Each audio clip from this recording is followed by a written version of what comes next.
Health is wealth, o sabi nga nila, mahalaga ang ating kalusugan dahil yan ang ating kayamanan.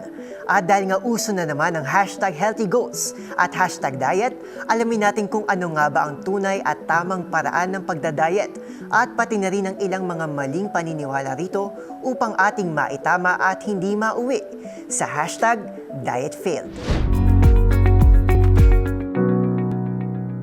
Nitong nakaraang buwan ng Hulyo, ipinagdiwang natin ang buwan ng nutrisyon o Nutrition Month bilang pag-alala sa kahalagahan ng nutrisyon sa ating lipunan, lalo na sa ating bansa kung saan isa sa malaking issue na kinakaharap natin ay ang gutom at malnutrisyon sa mga kabataan. Layon din itong itaas ang kamalayan ng mga Pilipino sa importansya o kahalagahan ng tamang nutrisyon at gayon din na masiguro na mayroong access ang bawat mamamayan sa masustansyang pagkain upang labanan ang malnutrisyon. At dahil nga usaping nutrisyon tayo, syempre pasok dyan ang walang kamatayang pagdadiet. Ngunit hindi lahat ay mayroong access o kaalaman sa kung ano ba ang tama o nararapat na diet para sa isang tao upang ma-achieve ang pagiging healthy. Kaya naman upang palawakin at bigyan pa tayo ng kaalaman sa pagdadiet, makakasama natin ngayon ang dietitian na si Sir Francis Gio Lopez, isang registered clinical nutritionist and dietitian. So hello po Sir Francis, magandang hapon po sa inyo at una sa lahat maraming salamat po sa pagpapaunlak po sa aming imbitasyon. Hello, good afternoon. Thank you for having me and Happy Nutrition Month po sa ating lahat. Happy Nutrition Month po sa inyo at sa ating mga manonood ngayon. Tulad nga po ng nabanggit ko kanina, pag-usapan po natin ngayon ang kadalasang numero 1 sa New Year's resolution ng mga kababayan natin, ang pagdadiet. Simulan po natin sa kung ano nga po ba ang definisyon ng diet at ang connection po nito sa pagiging healthy na isang tao. So, ang talagang definition po talaga ng diet sa medical nutrition therapy is yung usual food intake po ng isang individual. So, marami po kasi misconception na kapag po sinabi ng isang tao na nagda-diet ako is agad na ang explanation is or yung misconception is siya ay nagbabawas ng timbang. So, hindi po pag sinabing diet agad is gusto niya magpapayat or something. So, ang diet po is yung usual food intake po ng isang individual from breakfast, lunch, and dinner kasama na po yung snack. Ayun, actually, naunahan niyo na po ako dun sa second question ko, Doc. Sir Francis, kasi marami pong nagsasabi na ang salitang diet is na-associate po siya sa pagpapapayat kaagad. So, tulad po ng nabanggit nyo kanina, isa po itong malaking misconception. And again, sa mga manonood po natin, ang diet po is ang usual food intake po ng isang tao, breakfast, lunch, and dinner. Although meron po tayong tinatawag, Sir Francis, na balanced diet. Ano po ba ito at bakit po ba kailangan ng isang tao ng balancing diet? Okay. Kailangan kasi ng tao ng sustainable, balanced, and healthy diet para magamit ito bilang isang preventive measure to avoid those kind of chronic diseases like diabetes, chronic kidney disease, hypertension, and so on and so forth. So, makakatulong itong mga diet na ito para hindi na mag-progress or hindi natin ma-acquire itong mga lifestyle disease na to. And for some individuals na present na yung mga chronic disease, so nakakatulong ito to improve their lab results and to control their sugar or blood pressure and other kinds of parameters na kailangan po nating i-manage or control through diet. So tama po ba yung understanding ko, Sir Francis, na ang balanced diet po, nakakatulong po siya para, kumbaga para po siyang maintenance na isang tao para sa mga klase ng mga diseases na wala na pong treatment o hindi na po siya magagamot. Kumbaga nakakatulong po siya para ma-maintain lang po, yung mag-progress na mag-improve lang yung condition pero not necessarily na makatulong siya para gumaling yung isang tao. Tama po ba, Sir Francis? Yeah, that's right. Because there's some misunderstanding through the internet and in this digital age that, for example, that if you will remove totally your carbohydrates and stick to protein and fats, you will be reversing your diabetes. So that's a big misconception na kumbaga ini-introduce ng mga influencer, other kinds of doctors na pagka inalis mo si carbs, totally gagaling ang iyong diabetes. It is somewhat parang minamask nila yung pagtaas ng blood sugar kasi totally inaalis nila si carbohydrates. Pero if you will still eat or bumalik ka dun sa pagkain ng carbs, your sugar will still elevated or talagang tataas siya. And itong mga klase ng diet na to will pose a lot of risk and complication in the long term. So, yun yung hindi nila ine-explain or ine-elaborate dun sa mga tao na nagtatry or nagpa-follow ng ganitong klase ng mga diet. So, moving forward, Doc, ano naman po yung masasabi niyo, yung mga uri po ng diet? Explore naman po natin, ano po yung iba't ibang uri ng diet at ano po ba yung mga basehan at pamantayan para i-recommenda ito sa isang tao? Okay. So, in medical nutrition therapy, for us dietitian, we're having two category, which is what we call regular diet and therapeutic diet. So when we say regular diet, yung diet na yun is walang masyadong modification, so yun yung usual food intake ng isang tao. And kapag naman sinabi natin therapeutic, is ito yung ginagamit namin to somewhat alleviate yung signs and symptoms ng mga sakit, katulad ng mga diabetes, CKD, and other kinds of health condition. So, pwede ditong pumasok yung mga low salt, low carb diet, low salt, low fat diet, and yung mga renal diet na nakakatulong sa CKD. Pero ngayon kasi, in my practice, I'm also categorizing for the third one, which is what we call fad diet or yung mga fake diet. This is low carb, ketogenic diet, carnivore diet, 1 meal a day, or OMAD. These are some kind of diet na talagang pwede kang mapahamak kapag sinunod po natin ito. Actually, buti Sir Francis, nabanggit niyo po yung OMAD, 1 meal a day. Actually, very curious po ako dito kasi kapag nagbabrowse po ako sa social media, marami po talagang mga nagpo-post na parang, ito yung ginawa ko, pumayat ako, sumexy ako dahil sa 1 meal a day na principle na sinusunod ko. So, can you expound more on this, 1 meal a day? Although very self-explanatory, pero ano po ba yung mga principles, ano po ba yung mga bagay na sinusunod under this diet, OMAD? So, ang 1 meal a day, it's a kind of para siyang scheduling ng pagkain. So, katulad ng intermittent fasting, di ba, nauuso yan, 16 hours na magpa-fasting and then 8 hours na kakain. For some people, masyado na siyang nagiging absurd or sabihin na natin overacting kung saan talagang isang beses na lang sa lang kumakain. And pag po ganito ang ano natin, malimit po tayong magkakaroon ng mga nutrient deficiency, pwede tayong magkaroon ng underweight and humina ang immune system natin kapag po hindi tayo nakakakain ng maayos. And hindi po sagot ang isang beses na pagkain sa isang araw para lang magkuha natin yung goal natin.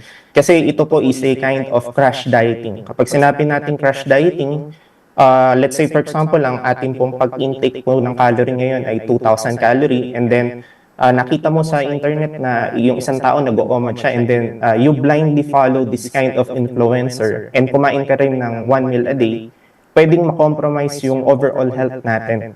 And sobrang delikado po nito. And hindi naman po natin sila may held na responsible kung ano man po yung magiging outcome ng gagawin po nating pagsunod sa kanila.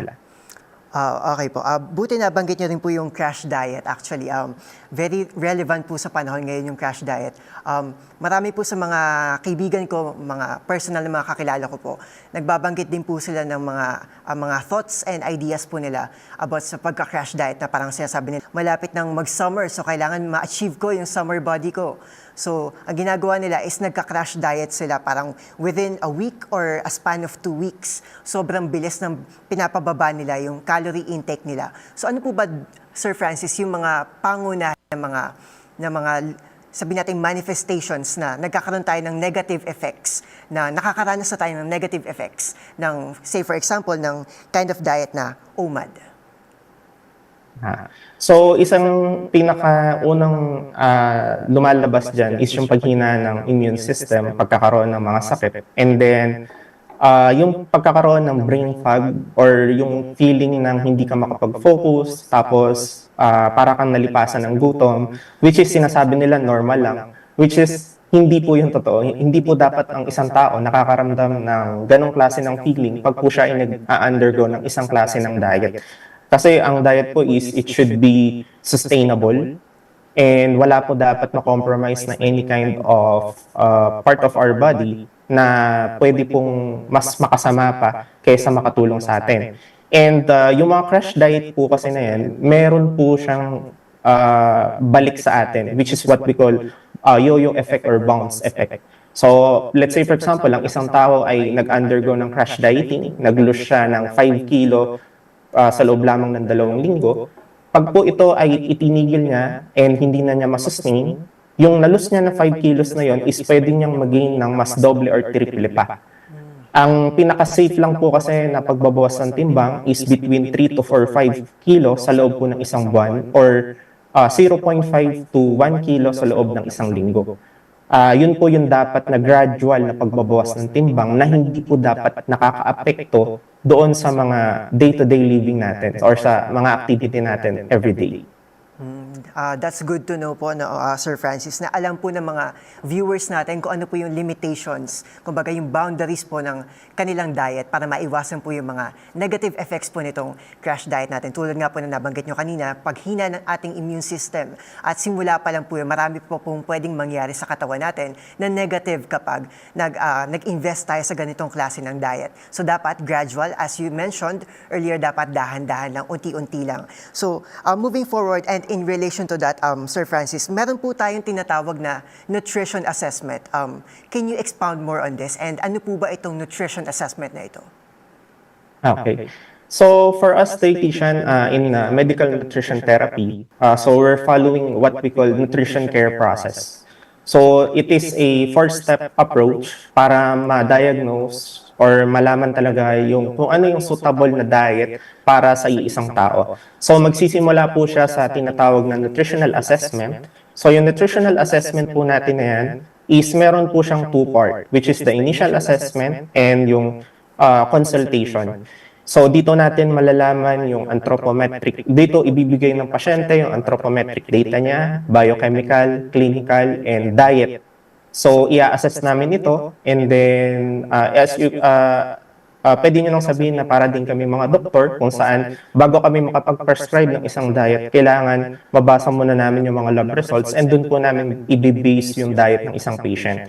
And for the second step, we have nutritional diagnosis. So based dun sa ibinigay or sinupply na data ng pasyente, dun naman namin i-base yung diagnosis kung meron ba siyang nutrient deficiency. Let's say for example, if kulang siya ng iron, folic acid, or vitamin B12, so pwedeng meron siyang risk ng pagkakaroon ng anemia. And the third part is what we call nutritional intervention. So dito na namin i-impose or dito na namin i-educate yung patient kung ano po ba yung talagang diet na para po sa kanila.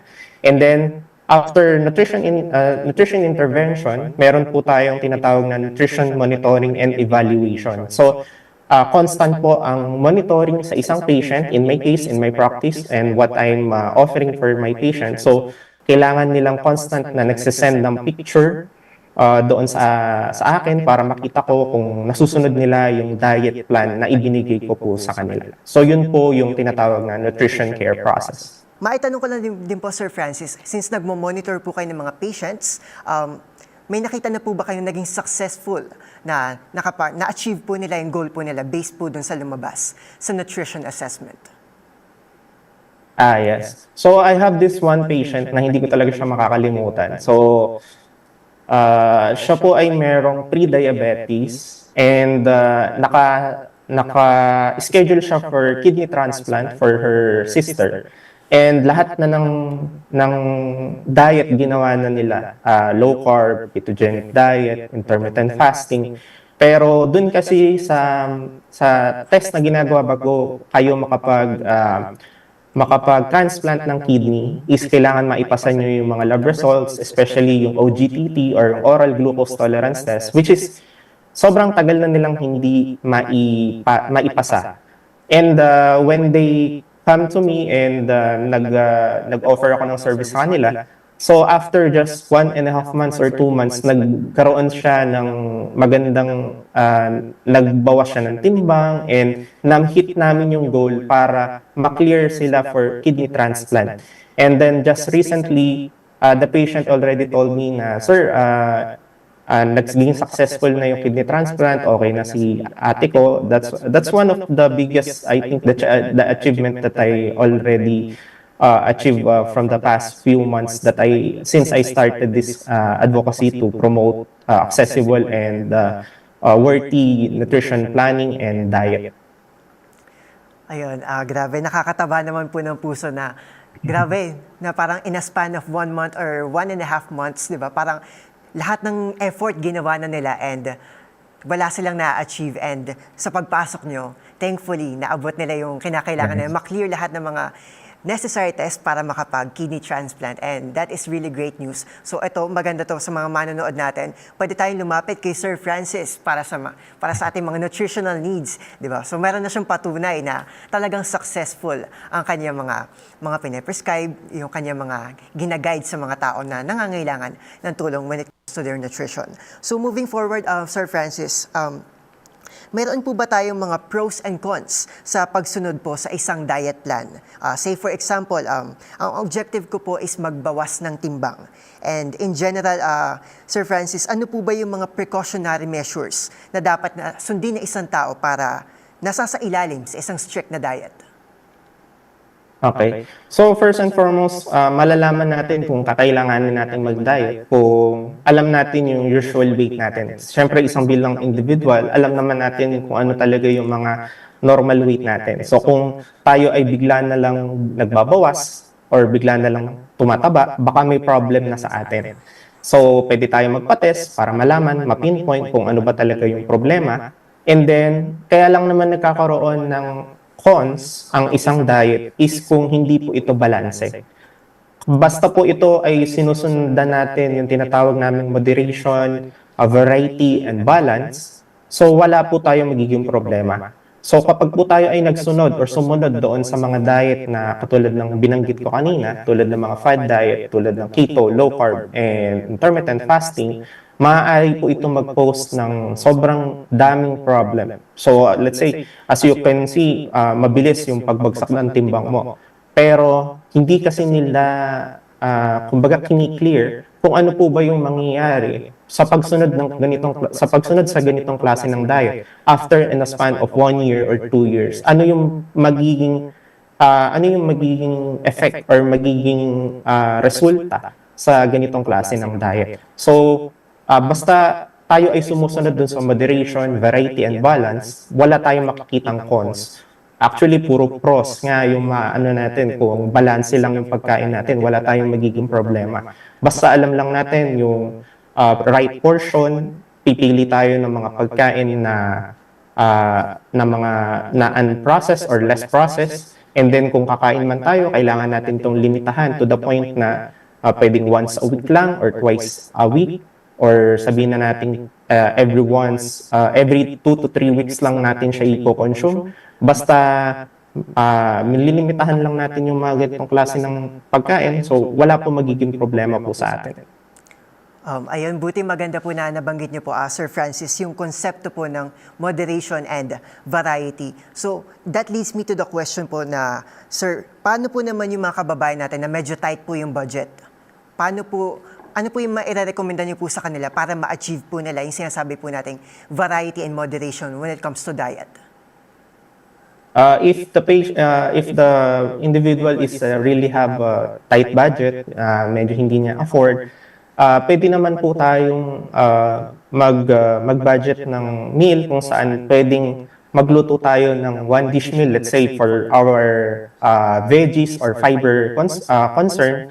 So, pwede na natin yung lutuin ng isang lutuan and then i-portion na lang natin siya for our breakfast, lunch, and dinner.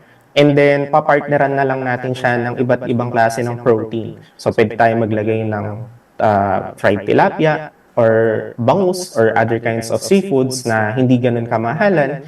And then, pwede rin naman tayong maglagay or mag-practice or kumain ng mga plant-based protein kagaya ng tokwa, mga beans, na mayaman po sa fiber, vitamins and minerals, and also nakakabusog din without breaking our bank or our budget. And if occasionally, pwede naman tayong magluto ng mga one dish meal kagaya ng mga tinola na nandun na yung gulay nandun may protein, may sabaw. So, hindi naman po sinabing tayo ay nasa diet or gusto nating ma-achieve. Kasi yun pa isa pang misconception na ang dieting is para lamang sa mayaman. So, if we will just practice the right budgeting, kumain tayo ng gulay, kahit na isang klase lang sa buong araw, kasi kung wala naman talaga tayong budget, pwede naman natin yung kainin sa buong araw, pero papalitan na lang natin. So, yun yung isa sa mga misconception din kasi na let's say for example, for whole wheat bread, ay mahal kasi compared dun sa normal na tinapay. So, what we can do is to really explore kung paano natin mapapractice na kumain tayo every time ng gulay. Kasi basta may gulay tayo, wala pong magiging problema. So, basically, sa dami po ng sinabi natin ni Sir Francis, mga tips and recommendation is diet and nutrition doesn't have to be expensive, di ba, Sir Francis? So yan, maraming salamat po ulit, Sir Francis, sa inyong makabuluhan at puno ng kaalaman tungkol sa tamang paraan ng pagdadiet na talagang makakatulong sa mga kababayan nating nais ituloy ang kanilang Fitspiration journeys. Muli maraming salamat, Sir Francis Gio Lopez, Registered Clinical Nutritionist and Dietitian. Sa susunod naman na linggo, makakasama pa rin natin syempre si Sir Gio para naman himayin ang mga maling paniniwala sa pagdadayet na patuloy na ginagawa at pinaniniwalaan ng mga Pinoy at marahil pati ikaw mismo. Atin niyang itatama kasama ang ating eksperto sa susunod na linggo. Kaya naman sa episode na to, sana'y nabigyan naming solusyon ang mga katanungang bumabagabag sa inyong isipan at naway nabigyan din namin kayo ng bagong kaalaman. Muli, ito si Arnold Herrera. Lubos na nagpapasalamat sa pagsama niyo sa akin ngayong araw. Hanggang sa next episode, sabay-sabay tayong matuto mula sa totoo, straight from the source, dito lang sa Expert's Opinion.